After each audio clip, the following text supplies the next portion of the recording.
Mumbai Indians का जो खराब प्रदर्शन रहा है सिर्फ कल के मैच में नहीं, over the few years, this is not just because of their on field performances. ये सिर्फ उनकी ऑन फील्ड परफॉर्मेंसेस की वजह से नहीं है।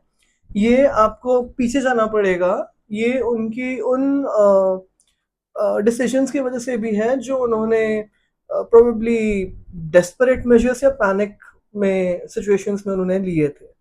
The first decision was trading Hardik Pandya from GT to MI. That trade would have made sense अगर Hardik Pandya as a player आते, but he came in as a captain, और एक सेट कैप्टन जो थे मुंबई इंडियंस के, Rohit Sharma, who took them to 5 titles. He was somewhere, you know, when I won't say, I mean, in an unceremonious way, he was, I mean, asked to step down from the captaincy. जो transition था, that was not very smooth or not something that you expect from a team like MI. After that, हार्दिक पांड्या जब से captain बने हैं, पहला season उनकी captaincy का, that was under Mark Boucher, जब उस टीम के हेड कोच थे। We saw what transpired on the field. दो ग्रुप्स बने हुए थे, टीम में यूनिटी नहीं थी, अलग अलग चीजें होती थी, ट्रेनिंग अलग अलग होती थी, आना जाना अलग अलग होता था। That was that first season under Hardik Pandya as captain. फिर सेकेंड सीजन से चीजें थोड़ी सी इम्प्रूव होनी शुरू हुई उनके लिए, बट इवेंचुअली मुंबई इंडियंस, वो मुंबई इंडियंस तो नहीं दिखी प्रेजेंट सिचुएशन में। उनकी उनकी जो लाइनअप है, एमआई का जो लाइनअप है, ऑक्शन में जाके भी वो कुछ खास कर नहीं पाए। उतने लिमिटेड बजट के साथ आप कुछ कर भी नहीं सकते unless you have scouting, top notch scouting, जो मुंबई की एक वक्त पहले थी। हमने देखा है कैसे मुंबई स्काउट कर करके प्लेयर्स लाती थी, बट वहां उस फ्रंट पे भी वो फेल हो रहे हैं। And now presently Hardik Pandya की जो कैप्टेंसी रही है, that has been very, that has been in shambles. Like यही टीम आप रोहित शर्मा को दे दो and I expect him to do better results. उन्होंने इस लेवल की टीम के साथ ही उन्होंने मतलब इस लेवल की तो नहीं कहूंगा, मतलब इस इससे अच्छी ही टीम उनको मिलती थी। मलिंगा, बुमराह, हरभजन, उस टीम के साथ भी, एंड बाकी फिर एक यंग साइड के साथ भी 2020 उन्होंने आईपीएल जीता था। तो I expect him to do much better than Hardik as a captain right now, but as they say, the bygones are bygones. Let's not like deep dive into it, and let's talk about what went wrong. MI की bowling, Rajasthan Royal Challengers Bangalore ने बहुत बहुत बेहतरीन start की। Phil Salt 78, Virat Kohli 50, Rajat Patidar 53। मैंने आपको preview में भी बताया था कि ये मैच मुंबई की बॉलिंग और आरसीबी के बैटिंग के बीच में है। मतलब the kind of batting lineup RCB has, मुझे एक बार के लिए लग रहा था कहीं 300 आज सच में ना बन जाए, जैसा हालचाल था उस मैच का। उसके बाद बॉलिंग अटैक, तो इनका बॉलिंग अटैक काफी काफी ज्यादा टीथलेस लगता है मुझे देख के। ट्रेंट बोल्ट 4 ओवर में 50, ये वो ट्रेंट बोल्ट नहीं है जो जिनको हम जानते थे, या मुंबई जिन पे ट्रस्ट करती थी। हार्दिक पांड्या, इनकी बॉलिंग तो मतलब मैं, ठीक है, he takes that wicket but he is always on the costlier end. Bumrah wicketless चल रहे हैं, एक यहाँ बुमराह चल रहा है, वहां अर्शदीप सिंह चल रहे हैं। ये दोनों इंडिया के international pacers, they are going wicketless, strange reasons. Mitchell Santner 4 overs 43। बहुत बार मैंने अपने रिव्यूज में बताया है, पोस्ट मैच में बताया है कि Mitchell Santner can not be your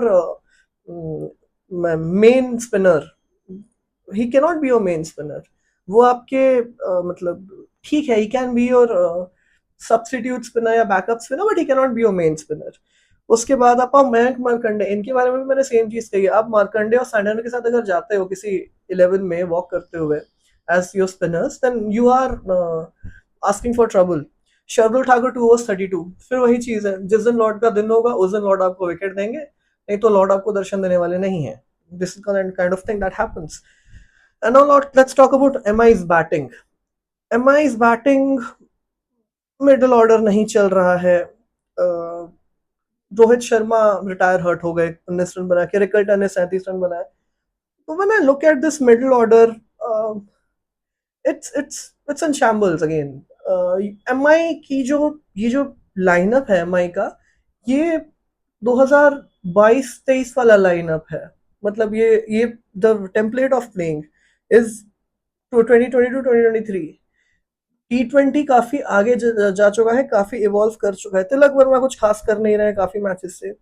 वो मतलब ही इज नॉट परफॉर्मिंग. वो उनका उनका फॉर्म एक मसला है. Now so these are the things that I look into MI's lineup. Hardik Pandya जब से कैप्टन बने हैं तब से as a player I think उन पर प्रेशर कम होता था and use to score a lot मोर.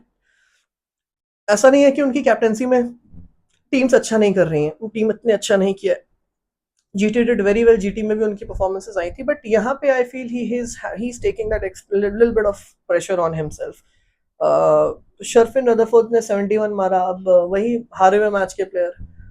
गुजरात का वो वाला मैच भी आपको याद होगा जहाँ पे विजय कुमार ने वाइड पे करा के मैच निकाल दिया था. नमन धीर कुछ खास कर नहीं पाए and royal Challengers Bangalore 18 run से जीती. इनकी बॉलिंग परफॉर्मेंस देखूं तो मैं Jacob Duffy 4 overs 58. He cannot be your Hazelwood का replacement. Though let's discount it for Wankhede tax पे इनको डिस्काउंट कर देते हैं. बट वहीं पे दूसरी तरफ Bhuvneshwar Kumar 4 overs 38. The kind of bowler who always goes under radar. Krunal Pandya 4 over 26.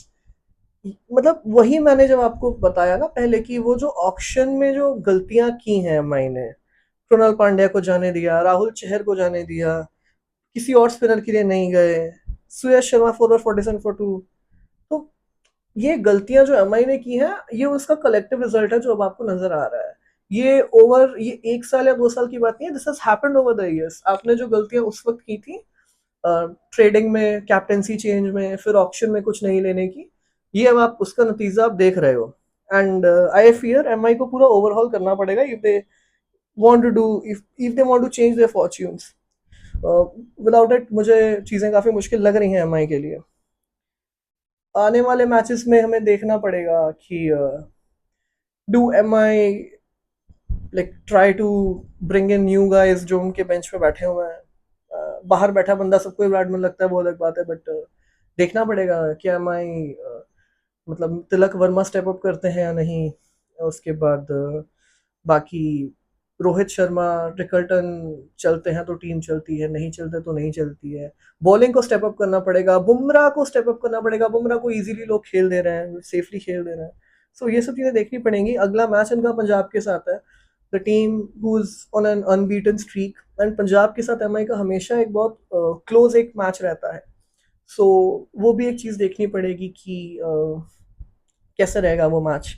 या एमआई अपना A+ जो उनका एक क्रिकेट होती है, क्वालिटी होती है, वो A+ क्वालिटी लेके आती है या नहीं, या फिर एक बार एमआई को डिसअपॉइंटमेंट्स फेस करनी पड़ेंगी. जहाँ तक रही आरसीबी की बात, आरसीबी जिस फॉर्म में लग रही है, जिस लय में लग रही है, इनका अगला मैच है एलएसजी के साथ. एंड वो होगा इनके होम ग्राउंड चिन्नास्वामी स्टेडियम पे. तो वहाँ तो शॉर्ट बाउंड्रीज, छोटा ग्राउंड, वहाँ पे you obviously expect RCB to do good. So we'll have to find out. We'll have to see what pans up when RCB and MI play their next respective games.